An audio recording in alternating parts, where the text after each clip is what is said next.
The walls of Russia's economy are beginning to crack, and the silence from Moscow can no longer hide it. Behind the propaganda and televised promises of stability, the foundations are shifting. What was sold to citizens as resilience is now revealing itself as desperation. Russia's finances run on two lifelines: consumption taxes like VAT and the mineral extraction tax on oil and gas. According to official budget data, together, these make up over 70% of the state's revenue. That dependence is dangerous. When sanctions, falling exports, or war expenses cut into those streams, the pressure ripples through the entire system. The Kremlin's response hasn't been reform, but survival. Taxes have been hiked, companies squeezed, and households left to carry the weight of a war they never asked for. The International Monetary Fund already warns that growth is slowing and inflation is rising, a signal that Moscow's cash grab policies are pushing the economy closer to collapse. And this is just the beginning. The question now is simple. If the cracks are already spreading, how long before the foundation gives way completely? The cracks appear first in the balance sheets. Behind the Kremlin's staged confidence, Russia's own numbers tell the real story. A financial system built on shaky ground and bleeding stability. Official data from Russia's finance ministry shows how dangerously narrow the country's revenue base has become. Over 70% of government income now comes from just two pillars: the value-added tax on consumption and the mineral extraction tax on oil, gas, and coal. That means the budget rises and falls almost entirely with what Russians can buy and what energy Moscow can sell. This dependency is growing, not shrinking. In 2020, value-added tax made up about 32% of revenue. By 2024, it had climbed to 37%. The mineral extraction tax rose just as steeply, from 28% to 34%. Meanwhile, other sources like corporate income tax and non-energy revenues have withered. Russia is doubling down on a model that works only if prices stay high and households keep spending. But what happens when both of those lifelines are under strain? Inflation is already cutting into paychecks, sanctions are throttling trade, and oil refineries are targets in a war that shows no sign of slowing. The foundation is fragile, and the Kremlin knows it. The Kremlin's answer has been blunt. It chose to squeeze companies harder. The Kremlin's answer has been blunt. Squeeze companies harder. In January 2025, Moscow raised the corporate income tax rate from 20% to 25%. On paper, this places Russia in line with several G20 nations, but beneath the surface, it tells a very different story. Unlike the UK, France, or China, Russia's economy is already strangled by sanctions, capital flight, and the crushing costs of war. That extra 5% might seem small, yet for Russian companies, it strips away a quarter of their profits before they ever reach reinvestment or wages. Factories that could have upgraded equipment now delay purchases. Tech firms that might have attracted foreign investors now face shrinking margins. Even mid-sized businesses that once kept towns alive are being forced to cut jobs, reduce hours, or shut down altogether. And the impact reaches far beyond balance sheets.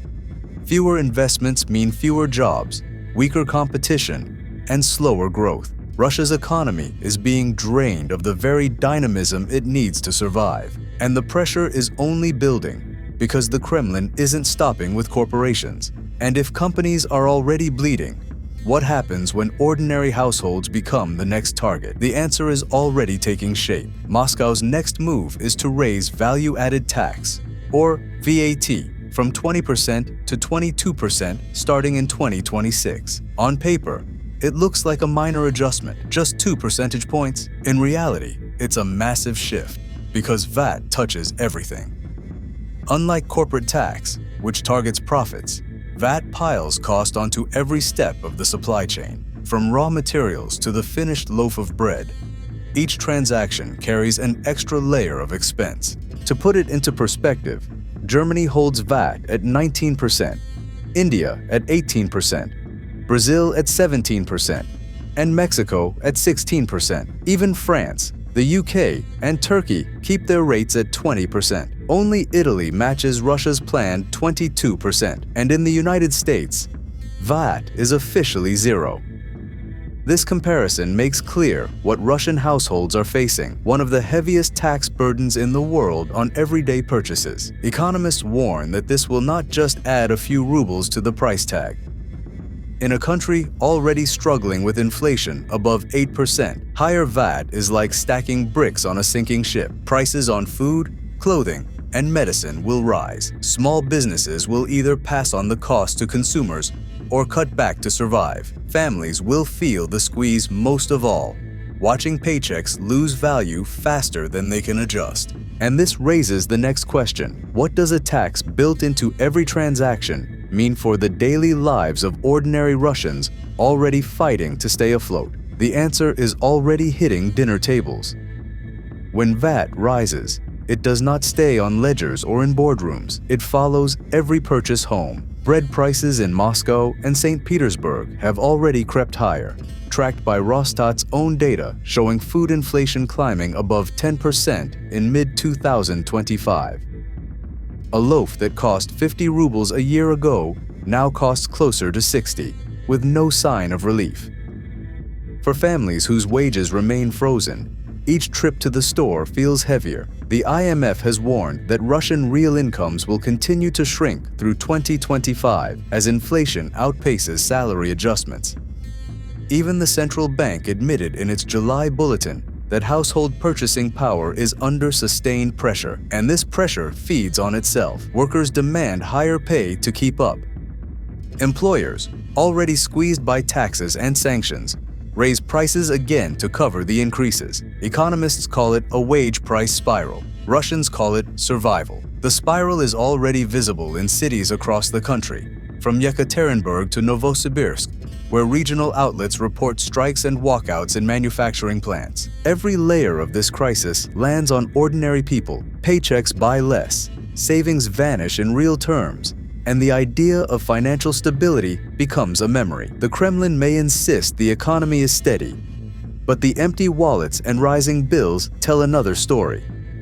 And that story leads to the next question. If the pressure on households keeps building, what happens when anger in kitchens and workplaces boils over into the streets? The answer is that it seldom becomes a mass protest. When anger spills onto the streets, police move fast to break it up. As Reuters and the BBC have reported since 2022, people switch tactics. Small strikes flare in factories. Quiet slowdowns spread in services.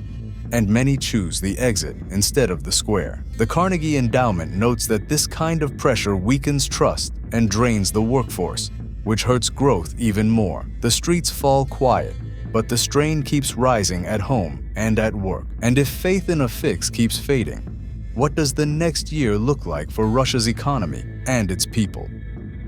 The answer is already taking shape in the forecasts. Analysts say Russia's future is narrowing, and the IMF projects almost no growth through 2025. That means wages will keep losing value against rising prices, leaving families under constant strain. The World Bank warns that with reserves drained and wartime spending rising, the Kremlin has little room to maneuver. And in this version of the future, the grind simply continues. Higher taxes, weaker rubles, and households forced to live with less each year. But there is another path that experts cannot rule out. A sharper collapse could strike if global oil prices fall or sanctions tighten further. In that case, Russia's fragile balance could snap, sending shockwaves through its banking system and shaking markets far beyond Moscow. Both futures point in the same direction, bringing deeper strain for ordinary Russians. The only question left is how it unfolds. Will the next year bring a slow, suffocating decline that grinds on in silence, or a sudden break that shocks not only Russia, but also the world watching from the outside?